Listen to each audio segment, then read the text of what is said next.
मैले चाहिँ त्यसकारण दलका नेतालाई नेपालका नागरिक भन्नु नै अनुचित होला। इन्डियाका प्रतिनिधि, इन्डियाका चाहिँ दलाली गर्ने प्रतिनिधि भनेर इन्डियाको हितमा काम गर्ने एजेन्टको रूपमा मात्रै काम गरिरहेको जस्तो मैले देखेको छु। इन पर्पिचुएसन भन्ने अङ्ग्रेजी शब्द त्यसमा पनि छ। त्यसको अर्थ के हो भनेदेखि त्यो व्यक्तिले, त्यसको अर्थ हो त्यो व्यक्ति जसले सही गर्यो ऊ जिउँदो भएसम्म त्यो भूभाग अर्को देशलाई दिएको हो, ऊ मरेपछि त्यो भूभाग फिर्ता गर्नुपर्छ भन्ने छ।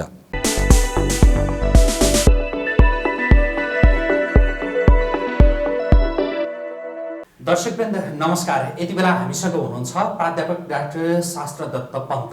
स्वागत छ यहाँलाई। धन्यवाद। भारतीय प्रधानमन्त्री नरेन्द्र मोदीले नेपाली भूमि लिपुलेखमा सडक विस्तार गरिरहेको भनेर हाक्की भने यसलाई कुन रूपमा लिने? नेपाललाई यति विघ्न भारतले किन हेपिरहेको होला? भारतले नेपाललाई अहिले मात्रै होइन, धेरै पहिलेदेखि हेपिरहेको छ। त्यो हेपिने वातावरण भारतसँग राजा महेन्द्र र राजा वीरेन्द्रले गरेको कूटनीतिको विपरीत भारतका नेपालका दलका नेताहरूले भारतमा आश्रित भएर भारतको निर्देशनमा, भारतको सहयोगमा राज संस्था कमजोर बनाउने भूमिका खेले र नेपालको वैदिक संस्कार र सभ्यतालाई कमजोर बनाउने भूमिका खेले। त्यो खेलेको प्रतिफल उनीहरूले भारतको इन्ट्रेस्टमा काम गर्ने र भारतको निर्देशनमा काम गर्ने एक किसिमको संस्कार बानी नै परिसकेको छ। अब त्यो पहिलो चरणका नेताहरू नै नेपालको सत्तामा छन्। त्यो अब तिनका उत्तराधिकारी दोस्रो तेस्रो पुस्ताकाहरूको हातमा जाँदाखेरि यति चर्को नहोला, तर त्यो यो पुस्ता जीवन्त छँदैखेरि नै भारतले चाहेको कुरा गराउन खोजेको हुनाले भारतको अहिले चाहिँ नेपालमाथिको जुन भारतले चाहेअनुसार नेपालमाथि जुन डोमिनेट गरिरहेछ, नेपालमाथि जुन आफूले चाहेअनुसार गर्न खोजिरहेछ, त्यो चाहिँ अहिले चरम उत्कर्षमा पुगेको बेला हो। अब यो चरम उत्कर्षमा पुगेको नेपालको चाहिँ जुन अवस्था छ, त्यो अवस्थामा भारतमा अहिले पनि भाजपाको सरकार भए पनि भारतमा चाहिँ नेहरू डक्ट्राइनले, भारतको रक्षा व्यवस्थामा नेहरू डक्ट्राइनले काम गरिरहेको छ। त्यो नेहरू डक्ट्राइनका कारणले भारतले चाहिँ निरन्तर नेपालमा हस्तक्षेप गर्ने काम गरिरहेको छ। नेहरू डक्ट्राइन भनेको चाहिँ के कतिपय दर्शकहरूका लागि अझ प्रश्न पार्दिनुहोस् न, जसले नेहरू डक्ट्राइन भनेको भारत स्वतन्त्र भएपछि, भारत अब यहाँबाट अझ पहिलेबाट सुरु गरौँ। भारत स्वतन्त्र हुनुभन्दा पहिले भारतमा 565वटा राजाहरूको राज्य थियो, रजौटा स्टेटहरू थिए, स्वतन्त्र 565वटा स्वतन्त्र मुलुक थिए। अङ्ग्रेजले ती स्वतन्त्र मुलुक, भारतका सबै वैदिक संस्कारका स्वतन्त्र मुलुक थिए, ती स्वतन्त्र मुलुकलाई अङ्ग्रेजले इन्डियामा इस्ट इन्डिया कम्पनी स्थापना गरेपछि पहिली कम्पनीले र पछि बेलायत गभर्मेन्टले सँगसँगै त्यसलाई एक एक गरेर त्यो सबै उनीहरूको उपनिवेश बनाएर अहिलेको विशाल भारत जुन हुन्छ त्यो अङ्ग्रेजले 565वटा राज्य रजौटाहरूलाई एक ठाउँमा राखेर उनीहरूले चाहिँ इन्डिया बनाए। त्यो इन्डिया जस्तो छ, त्यो इन्डियामा चाहिँ 1947मा भारत स्वतन्त्र भइसकेपछि, भारत नभनौँ अब इन्डिया स्वतन्त्र भइसकेपछि इन्डियामा चाहिँ बेलायती शासन पद्धति कस्तो हुन्छ र त्यसलाई कसरी काम गर्नुपर्छ भन्ने प्र्याक्टिकली काम गराउनलाई लर्ड माउन्टबेटन भन्ने चाहिँ 1 वर्षसम्म स्वतन्त्र भएपछि पनि भारतको नेतृत्व गरेर बसे। त्यो नेतृत्व गरेर बसेको अवस्था बेलायतको जस्तै सबै शासन व्यवस्था, अर्थव्यवस्था, भाषा, अफिसको काम कुरा सबै बेलायतको जस्तै गराउने भनेर प्र्याक्टिकल्ली नेहरूलाई चाहिँ ग्रुमिङ गर्न बसेका थिए लर्ड माउन्टबेटन। त्यो ग्रुमिङ गर्न त्यसबेला अङ्ग्रेजहरूले बनाइदिएको नीति जुन हो त्यसैलाई चाहिँ यो नेहरू डक्ट्राइन भनेर भनिन्छ। त्यो नेहरू डक्ट्राइन जीवन्त छ, अहिले पनि भारतमा जीवन्त छ, जस अनुसार भारतको न्यायपालिका, कार्यपालिका, व्यवस्थापिका परराष्ट्र नीति लगायत अहिलेसम्म भारतको अफिसियल भाषा आधिकारिक अफिसियल भाषा बेलायतकै अङ्ग्रेजी नै छ। भारतका कुनै भाषा त्यहाँ छैनन्।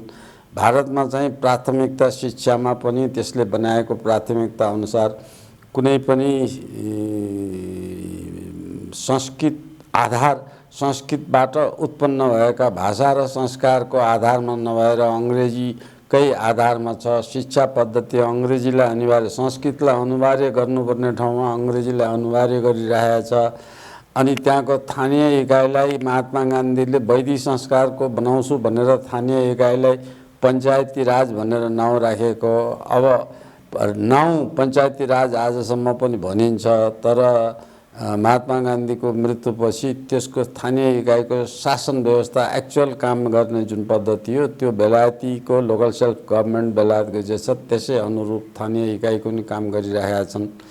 अब यो सबै बेलायती मोडलको, अथवा गोरा गए काला इन्डियन कालाहरूले शासन गरे, गोराले जे शासन गर्थे इन्डियन कालाले त्यही शासन गर्ने, यथावत शासन गर्ने पद्धति जुन हो त्यो नेहरू डक्ट्राइन हो, जसले वैदिक संस्कार संस्कृति सभ्यता भाषा केही पनि उत्थान हुन दिइरहेको छैन, आज पनि उत्थान दिए छैन। त्यो डक्ट्राइनले गर्दा नेपालले त्यो चिरकालसम्म जोगाएर राखेको, सत्ययुगदेखि आजसम्म जोगाएर राखेको वैदिक संस्कार संस्कृतिलाई पनि नेपालका दललाई हात लिएर इन्डियाले त्यो पनि बिगार्ने काम गर्यो। 2063 ताका नेपालमा आएर नराम्रोसँग बिगार्ने गर्यो। इन्डियाको हितमा नै अब काम गर्ने भन्ने कुरा आयो। अब यो इन्डियाको हितमा काम गर्ने कुरा दलहरूले कति गरेका छन् भन्ने कुरा एउटा उदाहरण मैले प्रस्तुत गरौँ कि नेपालको लागि भारतीय राजदूत रञ्जित रे जो नेपालमा आएर राजदूत भएर बसे, उनले अहिले नेपालको बारेमा लेखेको किताब, जुन किताब लेखे त्यो नेपालमै आएर सार्वजनिक गरे। सार्वजनिक गर्ने बेला प्रचण्डलाई समातेर सिक्किम नेपाललाई भुटान बनाउनलाई अबेला भइसक्यो, अब भुटान बनाउनलाई चाहिँ जोड गर भनेर, भुटान बनाउनलाई तिमीले अबेला भइसक्यो चाँडै गर भनेर यहाँ दबाब दिन उनी स्वयं आए किताबको विमोचन गर्ने काममा। यो कुरा चाहिँ बाहिर निक्ल्यो। यो भनेको मतलब इन्डियाले ग्रुमिङ गरेर राखेको प्रचण्ड बाबुरामको नेतृत्वको माओवादी दल त्यसबेला इन्डियाले चाहिँ जसरी ग्रुमिङ गरेर राखेको थियो, इन्डियाले खुवाएर पिलाएर राखेको थियो, त्यो चाहिँ दललाई नेपाललाई भुटानीकरण गर्ने शर्तमा काम त्यहाँ इन्डियामा काम गराइराखेको कुरा अहिले आएर रञ्जितजीको किताब विमोचनको बेलापछि यिनीहरू कबुल गरेर आएका रहेछन् भन्ने कुरा बाहिर आएको प्रमाणित भइसकेको छ। यानी विभिन्न सन्दर्भहरू उल्लेख गर्नुभयो होइन। अब जस्तो अघि म सुरुवातमा यहाँसँग जे सोधेको थिएँ त्यसैमा फेरि फर्किन चाहेँ। यो लिपु लेक जो नेपाली भूमि हो, नेपाली नक्सामा रहेको भूमि, नेपालको भूमि, जसमा सडक विस्तार भइरहेको छ भनेर भारतीय प्रधानमन्त्रीले खुल्ला भनिसकेपछि पनि जुन तहका प्रतिक्रियाहरू नेपाली नेताहरूबाट आउनुपर्ने थियो त्यो आएन भनेर भनिन्छ। दोस्रो तेस्रो तहका नेताहरूले त भनिरहेछन्, केही बोलिरहेछन्। पहिलो तहमा रहेका नेताहरू तैचुप मैचुपको अवस्थामा रहनुलाई कुन रूपमा बुझ्ने? मैले यसको जवाब मलाई लाग्छ मैले दिइसकेँ। नेपालका नेता भारतीय दलाल गरेर भारतको दाल भात खाएर हुर्केका नेता भारतको बलले नेपालको सत्तामा बसेका हुनाले यिनीहरूले भारतको कुनै पनि आलोचना गर्न सक्दैनन्। भारतले जे अन्याय गरे, जे अत्याचार गरे पनि गर्न सक्दैनन्। तपाईँले लिपिलोकको प्रसङ्गमा यो कुरा ल्याउनु भयो। नेपाली आम नेपाली जनताले जान्नुपर्ने के कुरा हो भने यो लिपुलेक मात्रै होइन, नेपालभरिका भारतसित जोडिएका सीमा सबै क्षेत्रमा भारतले चाहिँ अतिक्रमण गरेको गरेछ। कुनै ठाउँमा अतिक्रमण गरेर यो अतिक्रमण भयो, यो अतिक्रमण हटाउनुपर्छ भनेर नेपालका कुनै पनि दलका कुनै पनि नेताले बोल्न सक्ने आँट छैन। तिनीहरूले थोरै धेरै भारतको नुन पानी खाएछन्, भारतको मातहत बसेर काम गरेका छन्, भारतको निर्देशन मान्ने शर्त गरेका छन्। कतिपय अवस्थामा उनीहरूले लिखित नै सही गरेको पनि थाहा लागेको छ। त्यो चाहिँ अवस्थामा भएको हुनाले नेपालले कसैले पनि गर्न सक्दैनन्। उदाहरणको लागि म केही उदाहरण प्रस्तुत गरौँ। सुस्ता पञ्चायत कालको सुरुवातमा राजा महेन्द्रकै पालामा सुस्तामा इन्डियाले विवाद गरेको थियो। त्यो विवादलाई सुस्तामा महेन्द्रले त्यो विवाद अन्त्य गरेर अब समझदारी रूपमा इन्डिया सुस्तामा आएर बसेका इन्डियालाई त्यसबेला लखटियो र पञ्चायतको विभाजन गर्ने बेला सुस्ता गाउँ पञ्चायतै बनाइयो र सुस्ताभित्र 9वटा वडा बनाइएर गाउँ पञ्चायत बनाइएको थियो। त्यसमा नेपालका गाउँ पञ्चायतले काम गरेका थिए। नेपाली मान्छे त्यहाँ व्यवस्थित रूपमा नेपाली मान्छे बसेका थिए, नेपालीले काम गरिरहेका थिए। तर त्यो सुस्तामा अहिले त्यो सुस्ता दुई भागमा पारेको छ। यी दल अहिलेका सत्तामा बस्ने दलले अथवा स्थानीय इकाइलाई चाहिँ पुनर्विभाजन गरेर पुनर्वर्गीकरण गरेर 63 पछि त्यो स्थानीय इकाइलाई फेरि विभाजन जुन गरियो, त्यो स्थानीय इकाइलाई विभाजन गर्नेलाई सुस्तालाई चाहिँ एउटा वडामा मात्रै सीमित गरेर त्यो बाँकी सुस्ता चाहिँ इन्डियनहरूलाई छोडिदिएको छ। नेपालका दलले नै नेपालको पञ्चायत भएको एउटा छुट्टै पञ्चायत भएको क्षेत्रलाई पनि नेपालका दलले नै 63 पछिको स्थानीय इकाइको रिअर्गनाइजेसन गर्ने पुनर्गठन गर्ने बेलामा त्यो इन्डियाले चाहे जतिको अहिले इन्डियन आएर बसेका छन्, त्यहाँ इन्डियाले उपभोग गरेका छन्। नेपालीलाई त्यहाँ जान पनि दिँदैनन्। त्यो चाहिँ अवस्थामा पनि जो नेपालकै थियो त्यस अवस्थामा गरेनन्। त्यसबाहेक जहाँसँग लिपुलेकको कुरा गर्नुभयो यहाँले, लिपुलेक 84 ठाउँमा नेपालमा सानातिना यस्ता सुस्ताभन्दा साना 84 ठाउँमा चाहिँ इन्डियाले सबै ठाउँमा इन्डियाले मात्रै नेपाली इन्डियन नागरिकले गरेको भन्ने बहानामा इन्डियाको बोर्डर सेक्युरिटी फोर्सले नेपाल अतिक्रमण गराएछ। इन्डियनहरूलाई उचालेर अतिक्रमणमा सघाएको छ। त्यसमा पनि कुनै ठाउँमा पनि कुनै नेताले कुनै दलको नेताले बोलेको मैले सुनेको छैन। जम्मै किसिमको उल्टो उनीहरूले चाहिँ सीमा समस्या समाधान भयो, सबै किसिमको 90% समाधान भयो भनेर भाषण गर्दै हिँडेका छन् ती दलका नेताहरू। ती दल चाहिँ त्यसलाई मैले चाहिँ त्यसकारण दलका नेतालाई नेपालका नागरिक भन्नु नै अनुचित होला। इन्डियाका प्रतिनिधि, इन्डियाका चाहिँ दलाली गर्ने प्रतिनिधि भनेर इन्डियाको हितमा काम गर्ने एजेन्टको रूपमा मात्रै काम गरिरहेको जस्तो मैले देखेको छु। जुन दल सत्तामा गए पनि यो अवस्था भएको हुनाले मैले चाहिँ लिपुलेकको कुरा मात्रै होइन अरू सबै कुरा पनि यस्तै छन् भनेको कोशी प्रोजेक्टका कुरा यस्तै छ, गण्डकी प्रोजेक्टका कुरा यस्तै छन्, महाकाली प्रोजेक्टका कुरा झन् विशाल झन् डरलाग्दा किसिमको अवस्था छन्।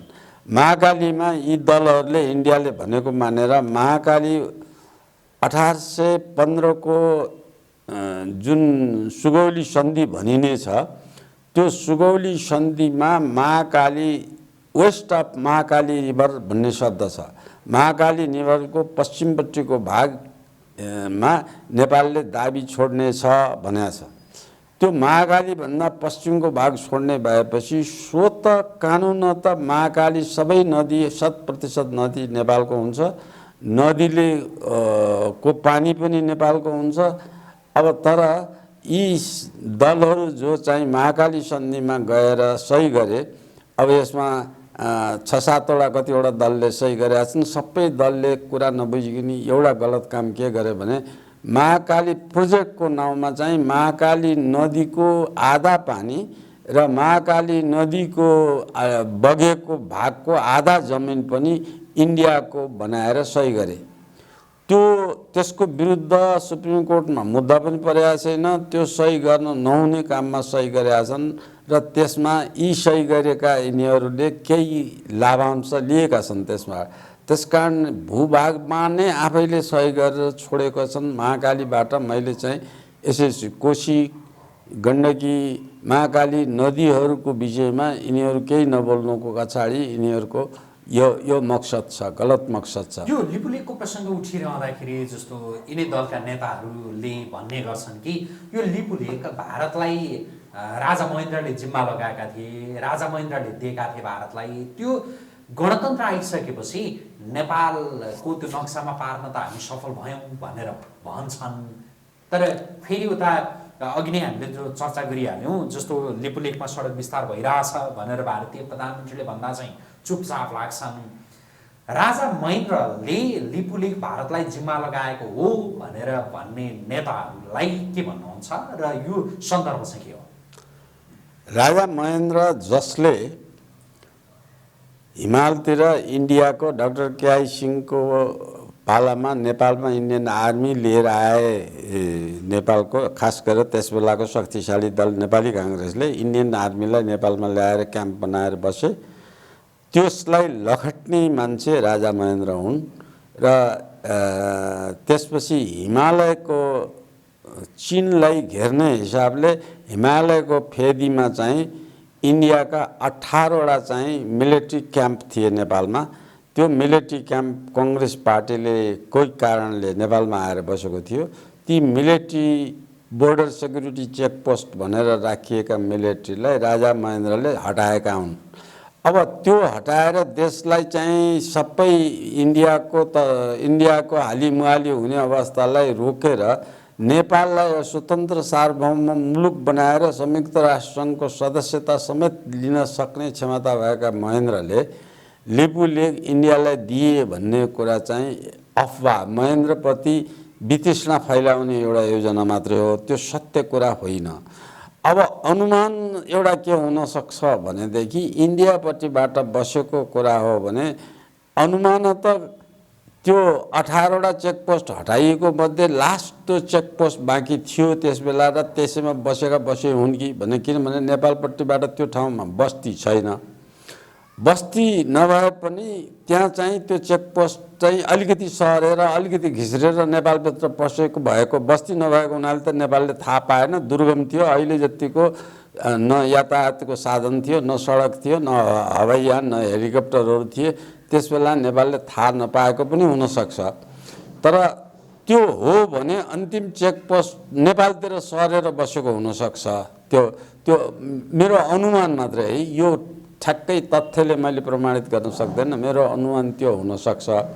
तर यो आफ्नो गल्ती छुपाउनको निमित्त, आफ्नो राष्ट्रियता गायब भएको कुरा जनआक्रोशबाट आफू बच्नको निमित्त गरेको झुटो अफवाह हो।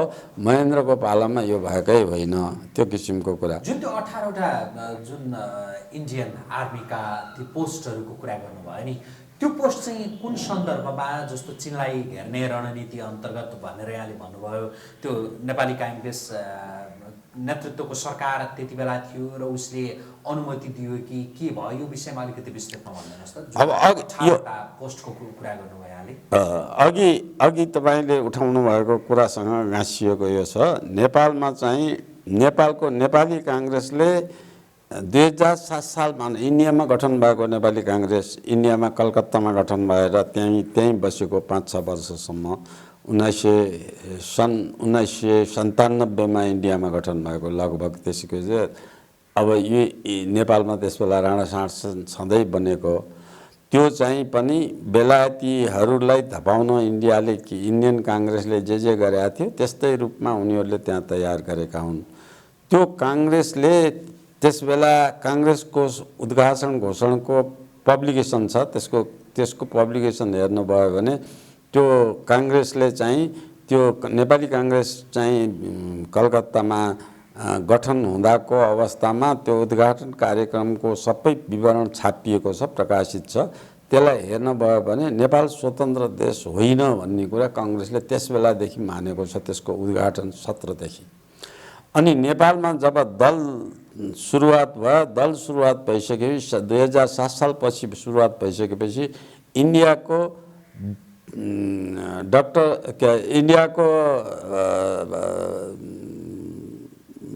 यो पटेल गृहमन्त्री, तत्कालीन गृहमन्त्री नेहरूको पालामा, पछि उप प्रधान पनि भयो, सरदार वल्लभभाइ पटेल जुन थिए, उनले चाहिँ इन्डियामा अङ्ग्रेजहरूले बनाएका राज्यसित बिचमा रहेका 7-8वटा बाँकी राज्यहरूलाई पनि इन्डियामा मिसाएर यी अङ्ग्रेजको मुलुकभन्दा आफ्नो मुलुक बढी बनाउने अभियान चलाए, जुन अभियानको लागि इन्डियामा मोदी अहिलेको मोदी सरकार, उनी सरदार वल्लभ पटेल चाहिँ भारतीय काङ्ग्रेसबाट नेता हुन्, काङ्ग्रेसका उपप्रधानमन्त्री नेहरू पछिका व्यक्तित्व हुन्। तर उनले चाहिँ एकीकरणमा अभियान गरेको कुरामा सम्मान गरेर संसारमै सबभन्दा ठुलो चाहिँ स्ट्याचु बनाएर, वल्लभभाइ पटेलको स्ट्याचु बनाएर राख्ने काम चाहिँ यिनी अहिलेका मोदीले गरेका हुन्। अब यो चाहिँ अवस्थामा ती वल्लभभाइ पटेलले हिमालय, उत्तर इन्डियाको सिमाना उत्तर हिमालय हो र हिमालय मुनिका सबै देश इन्डियाका भाग बनाउने अभियानमा चलाएका थिए। त्यो अभियानमा चलाउने बेलामा अब त्यसभित्र 4वटा अङ्ग्रेजले, अरू 7-8वटा चाहिँ उनीहरूले बिचमा थिए, हैदराबाद, गोवा, दमन, दीव, पण्डिचेरी यी आदि 6-7वटा देश त इन्डियामा मिसाए बेला कोही देश, कहीँ संसारको देशले आवाज उठाएन। तर त्यसबेला स्वतन्त्र सार्वभौम मुलुक 4वटा मुलुक चाहिँ राज संस्था थियो। त्यसमा जम्मू काश्मीर एउटा हो, त्यसपछि नेपाल, अनि सिक्किम, अनि भुटान, 4वटा राज्य स्वतन्त्र सार्वभौम राज्य थिए। हिमाल मुनिको सीमा लगाउँदाखेरि यी 4वटा राज्य पनि इन्डियामा मिसाउने भन्ने वल्लभभाइ पटेलको नीतिभित्र थियो। अब त्यो नीतिभित्र हुँदाखेरि चाहिँ अब षड्यन्त्र गरेर षड्यन्त्रात्मक रूपमा त्यही भाजपाकै सरकारका बेलामा चाहिँ सिक्किम इन्डियामा मिसाइयो। अब प्रोटेक्टोरेट स्टेटको रूपमा रहन बाध्य भएको जम्मू काश्मीर स्वतन्त्र सार्वभौम मुलुक हो। स्वतन्त्र सार्वभौम मुलुकमा पनि त्यहाँको अवस्था कमजोर के थियो भने जनसङ्ख्या, अधिकांश जनसङ्ख्या मुस्लिम जनसङ्ख्या, तर त्यहाँको हरिसिंह राजा जुन थिए तिनी हिन्दू राजा थिए।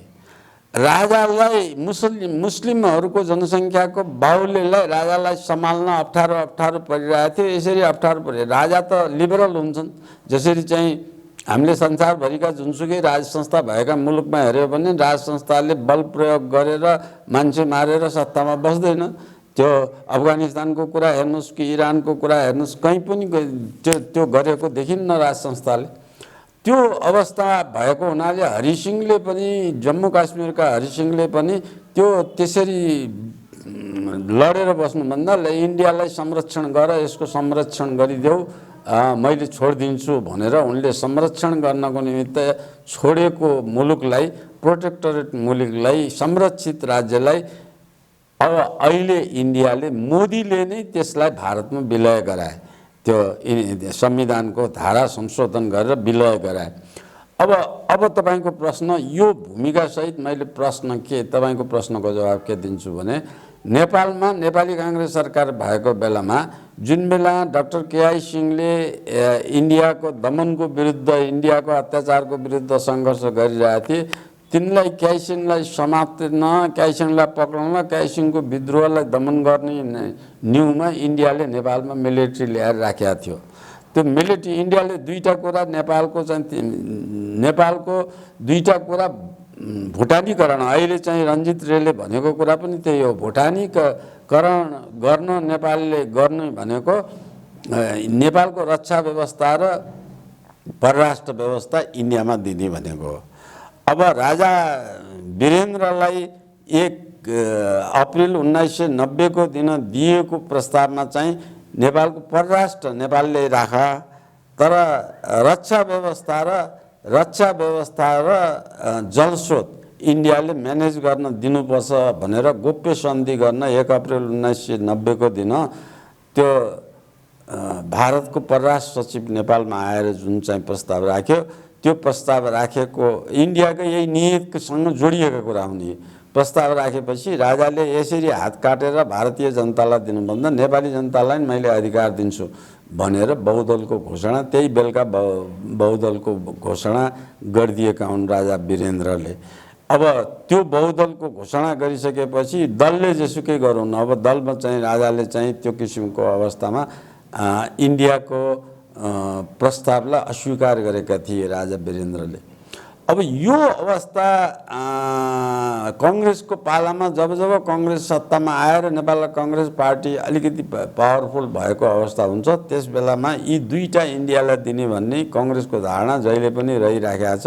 त्यो गिरिजाका पालासम्म त्यो कङ्ग्रेसको धारणा छ, अहिले शेरबहादुरको पालासम्म पनि कङ्ग्रेसको त्यो धारणाबाट हटेको छैन। अब नेपाली अहिलेसम्म संरक्षित जे गरेका छन्, महेन्द्र पथमा उभिएका नेपाली जनता, वीरेन्द्र पथमा उभिएका नेपाली जनताले जो नेपालको लागि स्वतन्त्र सार्वभौम मुलुक थियो, राखिन्छ भन्ने बलका आधारमा अहिलेसम्म यो ल्याउन नसकेको। अब लिपु लेखको कुरा गर्नुहुन्छ भने यसको छुट्टै च्याप्टर छ, योसित गाँसिएको।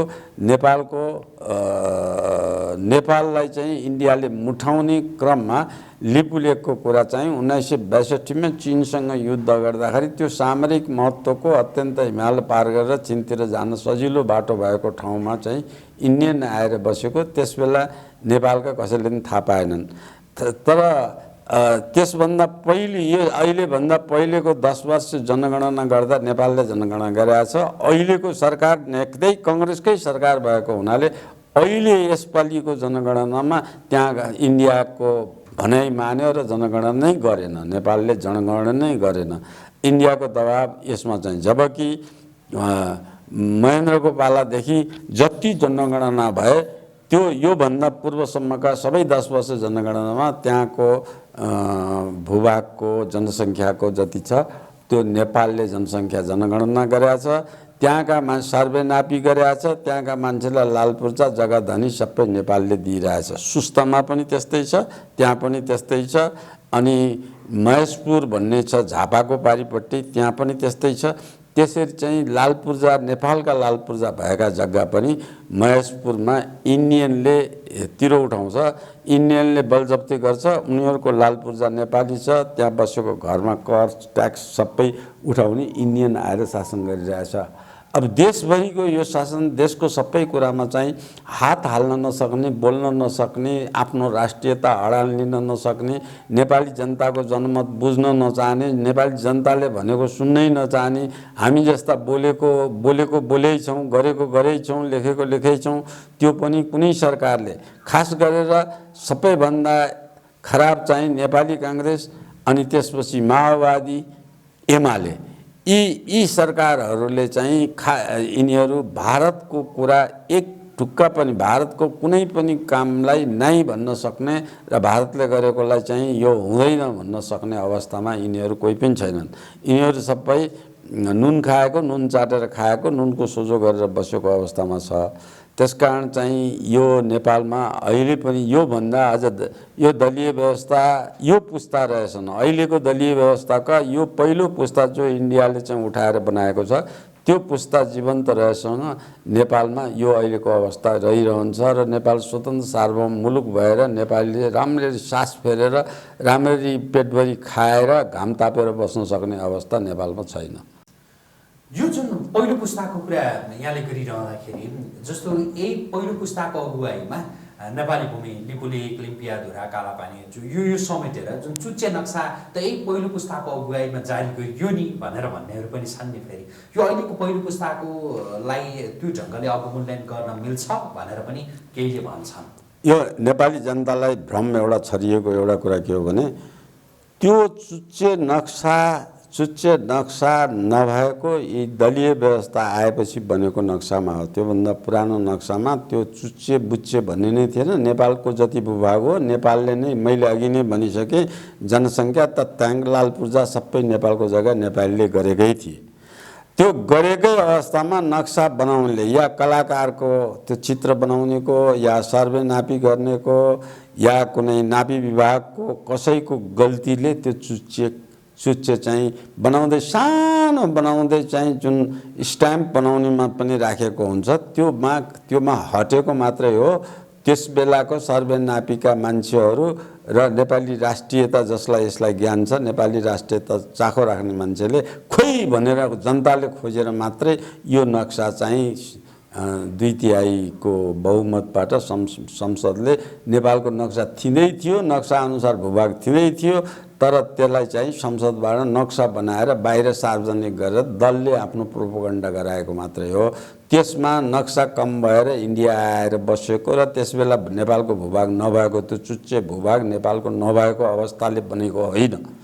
त्यो भूभाग नेपालले चाहिँ प्रयोग गरेकै थियो, प्रयोगमा आइसकेको थियो। भूभाग जे थियो त्यही गरेको थियो। नक्सा मात्रै चुच्चेबाट बुच्चे बनाएको यिनै दलका कार्यकर्ताहरूले बनाएका नक्सामा मात्रै चुच्चेबाट बुच्चे भएको, जमिनमा तलमाथि परेको होइन। पहिला यो बुच्चे होइन, चुच्चे नै थियो।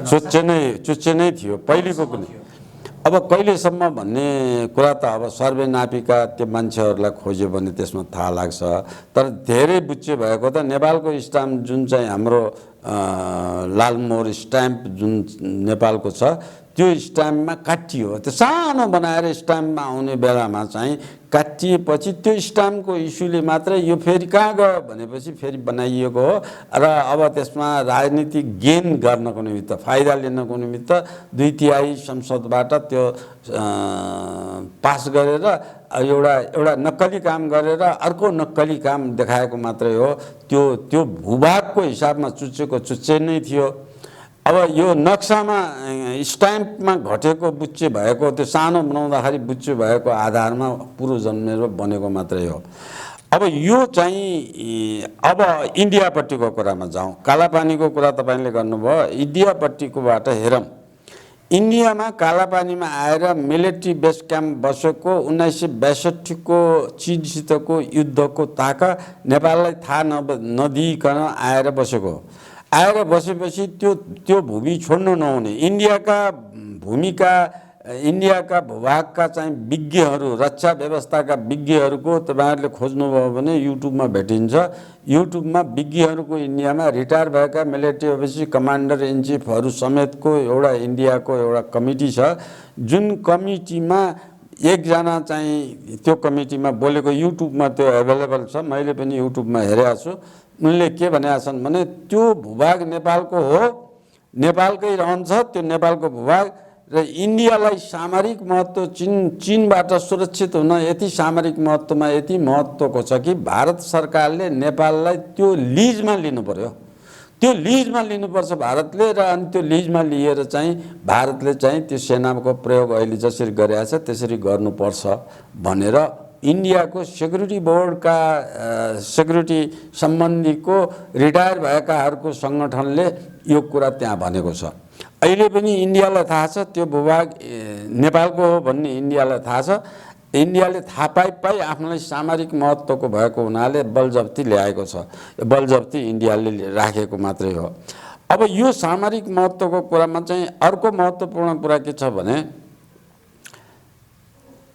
त्यो कालापानी नेपाल र इन्डियाको महाकाली नदी नेपाल र इन्डियाको सीमा नदी हो। सीमा नदीलाई हिमालय जहाँबाट उत्पत्ति भएर लिपुलेखबाट नदी आउँछ त्यो उत्पत्ति भएको नदीलाई नदीमा जोडिने फेरि ट्रिब्युटरिजहरू, साना साना खोला खोल्साहरू त्यो पनि हिउँबाट बगेर आएर त्यही महाकाली नदीमा जोडिन्छन्। नेपालपट्टि बगेर आएका 2-3वटा नदी त्यहाँ जोडिन्छन् साना साना। त्यो जोडिने नदीलाई पहिलो इन्डियापट्टिको पहिलोलाई चाहिँ त्यो सीमा नदी हो भन्यो। त्यसपछि दोस्रोलाई, अनि तेस्रोलाई कालापानीलाई त्यो अर्को जोडिएको सानो नदीलाई त्यो हो सीमा नदी, यता हाम्रो हो भनेर इन्डियाले दाबी गरेर बसेको छ। त्यो दाबी आजसम्म छोडेको छैन। त्यो अब यहाँनिर जोड्नुपर्ने के हो भन्ने अन्तर्राष्ट्रिय कानुन। अन्तर्राष्ट्रिय कानुन अनुसार के अन्तर्राष्ट्रिय कानुनको के अवस्था व्याख्या के गर्न सकिन्छ भने अन्तर्राष्ट्रिय कानुनको कुनै दुईटा देशको बिचमा नदी सीमा छ र नदी सीमामा विवाद भयो भने अन्तर्राष्ट्रिय कानुनको कुरामा गरिरहेको छु। विवाद भयो भने जस्तै नेपालमा कालापानीमा नेपाल र इन्डियाको विवाद छ। विवाद भयो भने त्यसमा चाहिँ 2वटा सूत्र नदीमा स्पष्ट छन्।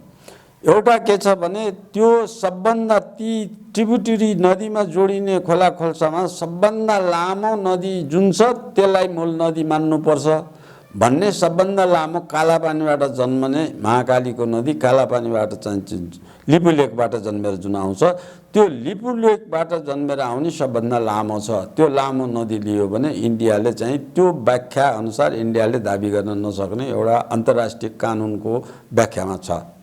अर्को अन्तर्राष्ट्रिय कानुनले के भन्छ भने नदीको सिमानामा विवाद भयो भने नदीमा सबभन्दा धेरै पानी जुन नदीमा जुन खोलामा छ त्यो चाहिँ मान्नुपर्छ। एउटा सबभन्दा लामो कुन हो त्यसलाई मान्नुपर्छ, अर्को सबभन्दा ठुलो कुन हो त्यसलाई मान्नुपर्छ भन्ने अन्तर्राष्ट्रिय कानुनको व्याख्या छ। त्यो दुवै अवस्थामा चाहिँ नेपालले दाबी गरेको त्यो कानुनभित्र पर्छ, कानुन सङ्गत छ अन्तर्राष्ट्रिय कानुनसँग। इन्डियाको कुरा बलमिचाइको आधारले मात्रै इन्डियाले गएको छ। इन्डियाको बलमिचाइले कतिसम्म बलमिचाइ रहिरहन्छ त्यो कुरा चाहिँ नेपालीले चाहिँ यी नेपालका सत्तामा बस्ने दलका नेताहरू पहिलो पुस्ताका नेताहरू नै चाहिँ इन्डियाको पक्षधर भएको हुनाले नेपालले नगरेको हो। त्यो नेपाली जनताको मुखमा छारो हाल्ने काम गरेर एउटा नक्सा मात्रै बनाएर छुट्याइयो।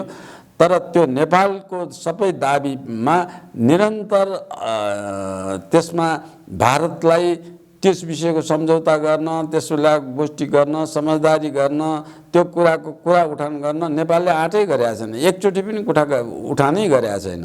नेपालले प्रस्तावै राखेका छैन। नेपाल चाहिँ नेपालको कुरा, नेपालका दलका नेताको कुरा के देखिन्छ भने नेपाली जनतालाई टाटुट पार्ने, यस्तै नक्सा सस्ता चुच्चा चुच्ची बनाएर यसो टाटुट पार्ने।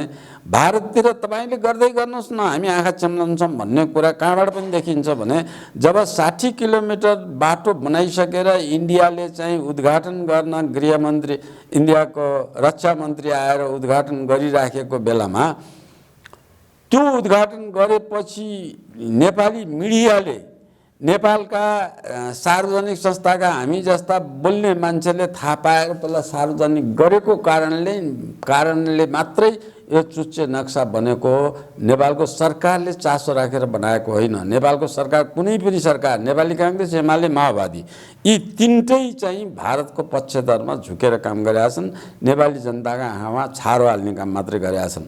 त्यो महाकाली नदीको धेरै कुरा अहिले गर्नुपर्ने, महाकाली नदीका यस्ता महत्त्वपूर्ण कुराहरू धेरै छन् जुन चाहिँ भारतले भनेकोमा एउटा पनि काट्न एक वचन पनि उनीहरूले हार्न सक्दैनन्। राष्ट्रियता सम्बन्धी कुरामा ध्यान दिनै सक्दैनन्। आफ्नो यहाँले भनेअनुसार पहिलो पुस्ताका नेताहरू रहेसम्म, नेताहरूले भनौँ न नेतृत्व गरेसम्म यस्तै रहन्छ, भारतले हेपिरहन्छ होइन। यहाँले त्यो भन्नुभयो। अब के छ विकल्प? तत्कालै दोस्रो पुस्ताका, तेस्रो पुस्ताका नेताहरूले नेतृत्व लिने, सरकारको नेतृत्व गर्ने त्यो सम्भावना पनि छैन भनेपछि भारतले हेपिरहन्छ नेपाललाई।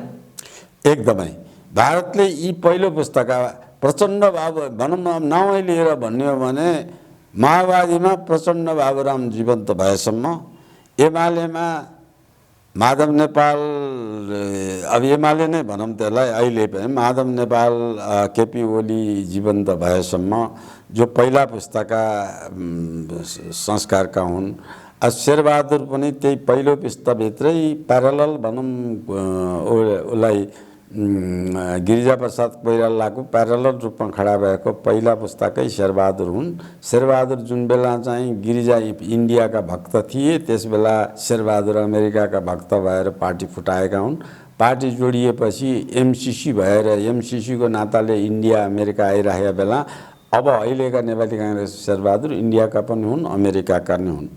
अब प्रधानमन्त्री भएको मान्छेले अमेरिकाको र इन्डियाको पक्षमा बोलेका कुरालाई विश्लेषण गर्नुभयो भने एउटा पकलन्ठु, एउटा प्रधानमन्त्री भएको मान्छेले एउटा चाहिँ पकलन्ठु मान्छेले बोले जस्ता कुराहरू चाहिँ बोलिराख्नु पर्ने आवश्यकता थिएन। जब महाकाली नदीमा चाहिँ ट्विन काटेर बोर्डर सेक्युरिटी फोर्सको मान्छेले ट्विन काटेर मान्छेलाई मार्यो जिउँदै नेपालमा चाहिँ त्यस किसिमको अवरोध गरेको हिसाबमा, अनि कञ्चनपुरमा चाहिँ नेपालको पिलरलाई इन्डियाबाट उठाएर नेपालपट्टि लगेको पिलरको विरोध गर्ने मान्छेलाई गोली हानेर बिएसएफले गर्यो। त्यो दुवै अवस्थामा नेपाली काङ्ग्रेसकै सरकार थियो। दुईटै अवस्थामा नेपाली काङ्ग्रेसकै सरकार थियो। नेपाली काङ्ग्रेस शेरबहादुर नै प्राय त्यसमा थिए। शेरबहादुरले जानी नेपाली नागरिक मार्ने बेलामा अब यही कुरा चाहिँ राजा महेन्द्रको बेलामा तिब्बतमा फ्री तिब्बत मुभमेन्ट चलेर चाहिँ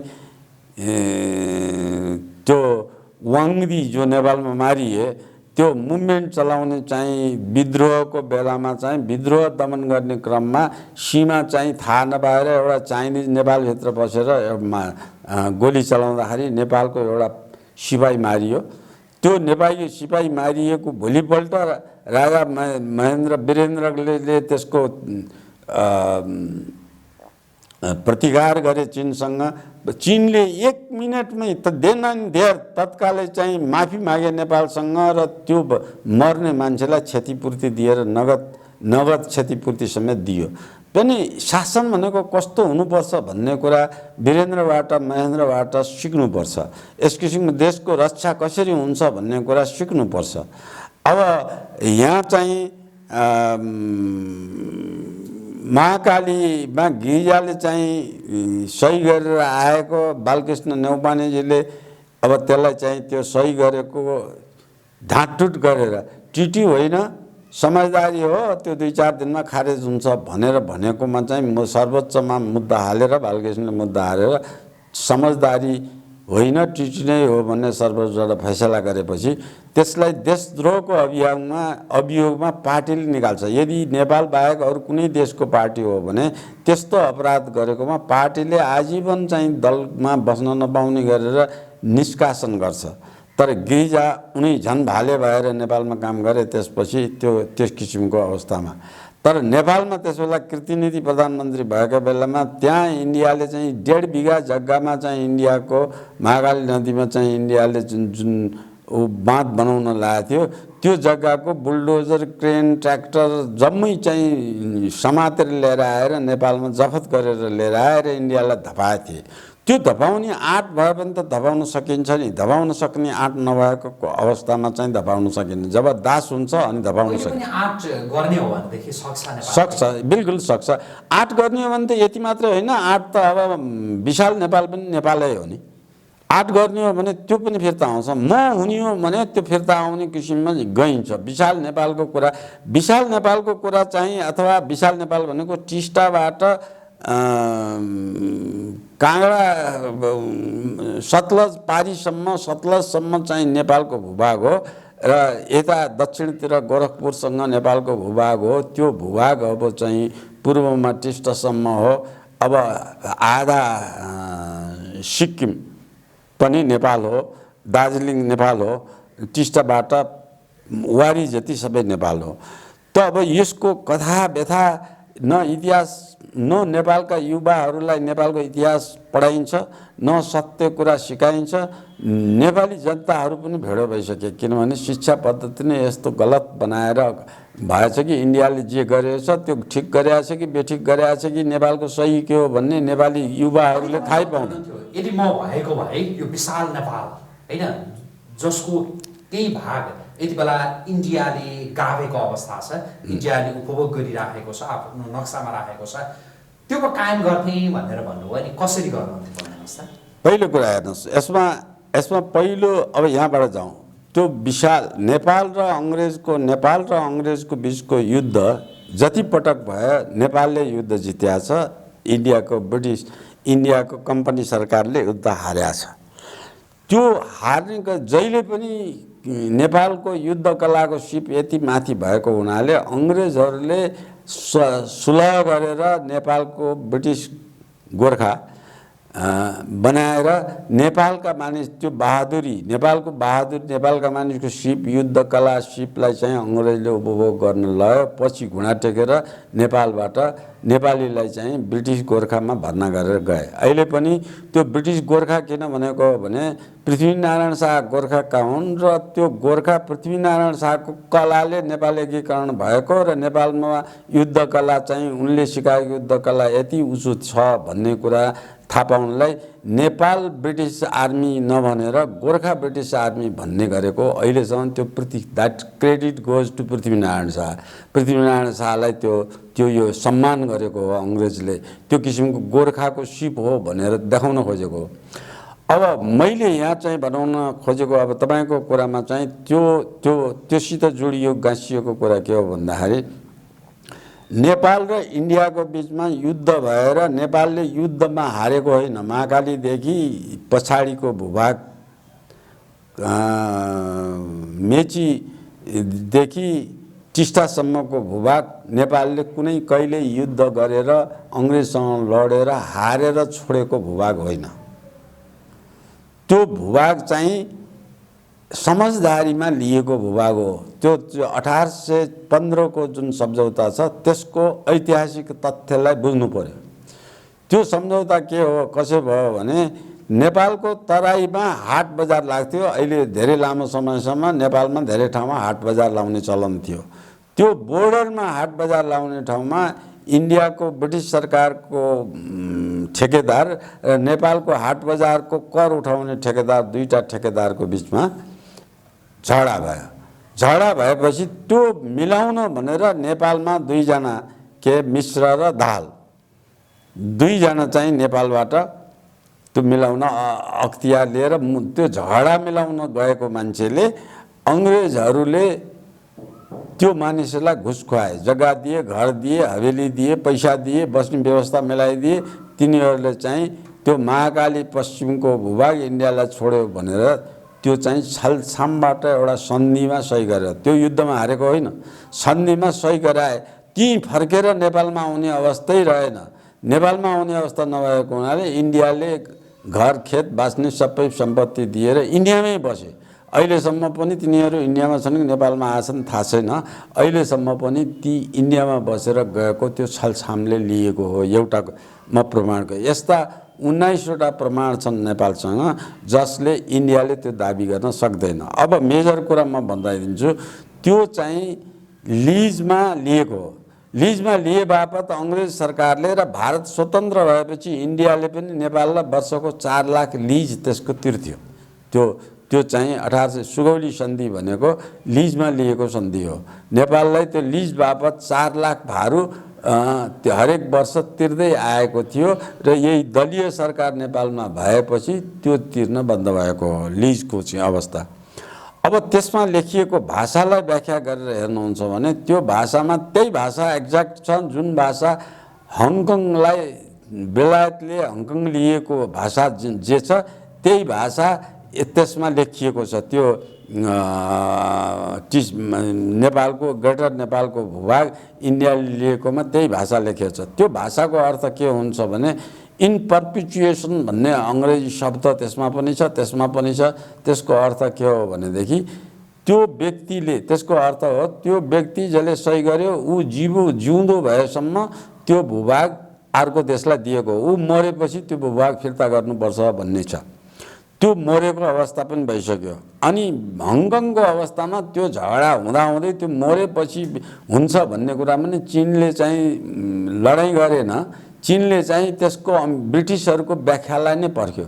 ब्रिटिसको व्याख्या के हो भने इन पर्पिचुएसन भनेको उसको जीवन सही गर्नेको मान्छेको जीवनकालसम्म मात्रै होइन, यो 100 वर्षसम्मको लागि हो भनेर बेलायतले भनेको व्याख्या गरेको हुनाले चीनले 100 वर्षसम्म पर्ख्यो। 100 वर्ष भएपछि फिर्ता लियो। अब त्यो शब्द अनुसार व्याख्या गर्ने हो भने चीनले हङकङ जसरी फिर्ता दियो अब ग्रेटर नेपाल पनि नेपालले त्यसरी फिर्ता ल्याउन सक्ने अवस्था छ। अब दार्जिलिङको टिस्टा नदीसम्मको मेची र दार्जिलिङको बिचको खण्डको के अवस्था हो भन्दाखेरि इन्डियाले त्यसबेला अङ्ग्रेजसँगको जुन हाम्रो यो अङ्ग्रेजसँगको जुन काठमाडौँ हमला गर्न भनेर आएर बिचैमा चाहिँ थमाइएर अङ्ग्रेजलाई ध्वस्त पारेर लखटिएको थियो। अब उदयपुरसम्म आएकाहरू जुन नेपालीले लखट्न सक्यो, जित्न सक्यो, उनका बन्दुक सन्दुक सबै फिर्ता समातेर ल्याउन सक्यो। त्यो अवस्थाको अङ्ग्रेजको त्यो अवस्था जुन थियो त्यो अङ्ग्रेजको अवस्थाबाट नेपालले चाहिँ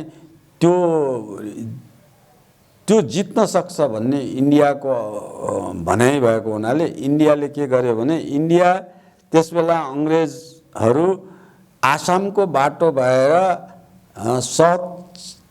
चाइना, साउथ तिब्बत भने इन्डियाले चाहिँ त्यसलाई अरुणाचल प्रदेश भन्छ, चीनले त्यसलाई साउथ तिब्बत भन्छ। त्यो झगडाको भूक्षेत्र हो।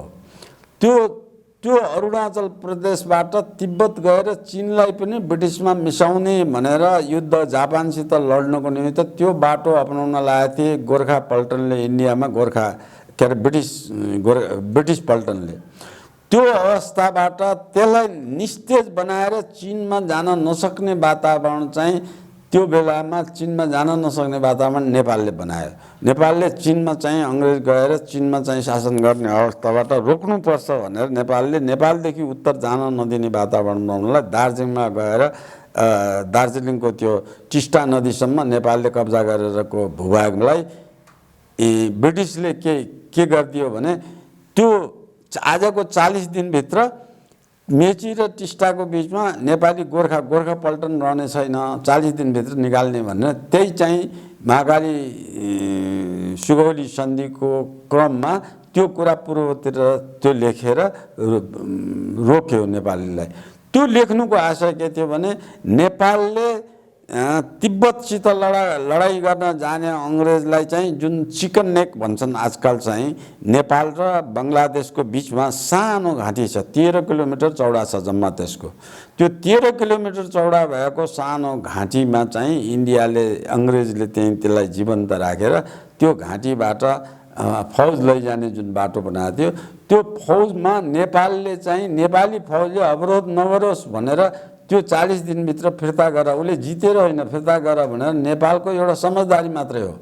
त्यो समझदारीलाई राम्ररी बुझ्नु हो भने टिस्टासम्म नेपाल आज पनि हो, अनि सतलजसम्म नेपाल आज पनि हो।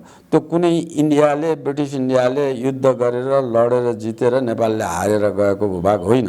अब त्यो कसरी फिर्ता अब कानुनी रूपमा त सहज के गर्ने कसरी ल्याउने, अब कसरी ल्याउने यो म भन्दैछु। यी कुरा सबै मैले भनेका प्रमाणहरू जुन छन् त्यो प्रमाण लिएर चाहिँ त हामी इन्टरनेसनल कोर्ट अफ जस्टिसमा जान पर्यो नि, जाने आँट गर्नु पर्यो नि।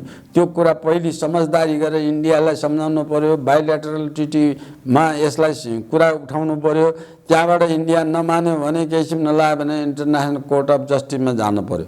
त्यो कुरा त इन्डिया स्वतन्त्र भइसकेपछि 1950 को नेपाल इन्डियाको सन्धि र 1950 को नेपाल ब्रिटिससँगको सन्धिको धारा 8 मा स्पष्ट लेखेको छ, आजभन्दा पहिले गरेका सबै सम्झौता खारेज भए भनेर लेखेको छ धारा 8 अनुसार 1950 को सन्धिमा, जो इन्डियाले पछि गरेको हो।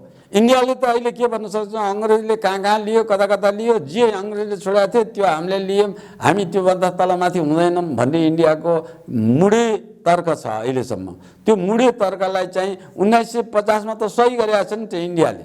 1950 को सन्धिको दफा 8 मा राखेको छ योभन्दा पूर्वका सबै सन्धि अथवा त्योभन्दा पूर्वको सुगौली सन्धि पनि खारेज भयो।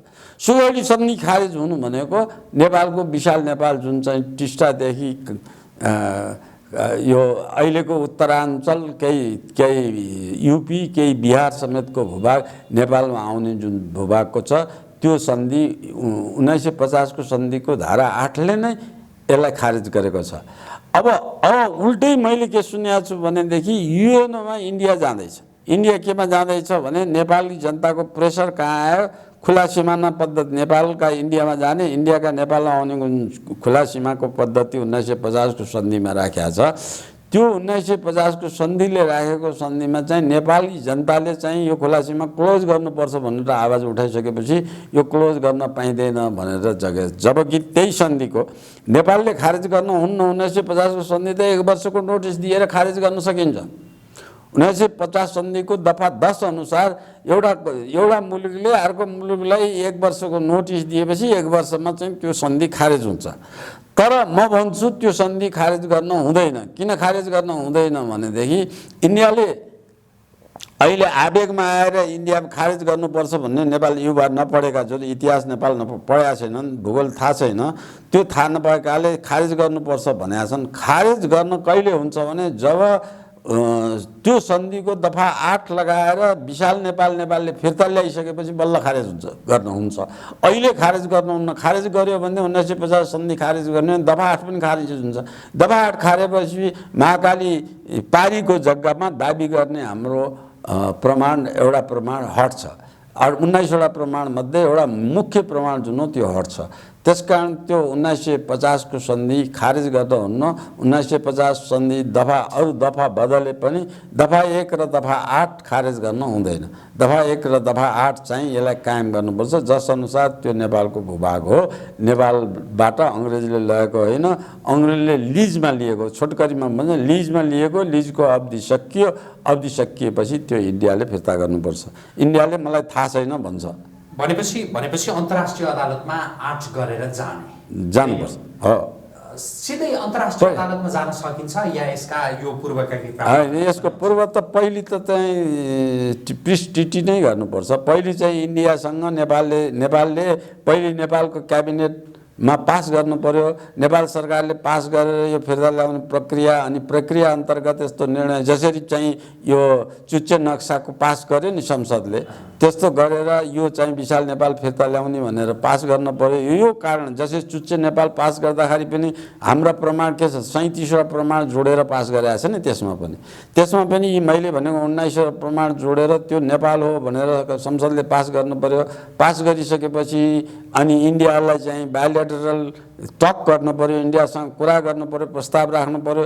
इन्डिया त्यसमा मानेन, इन्डियाले चाहिँ नमानेको कुरा चाहिँ दियो एभिडेन्स, उनले त प्रमाण त रेस्पोन्स त गर्नु पर्यो नि। इन्डियाले दिन्न यो हाम्रो भन्छ भने अनि मात्रै इन्टरनेसनल कोर्ट अफ जस्टिसमा जानुपर्ने हुन्छ।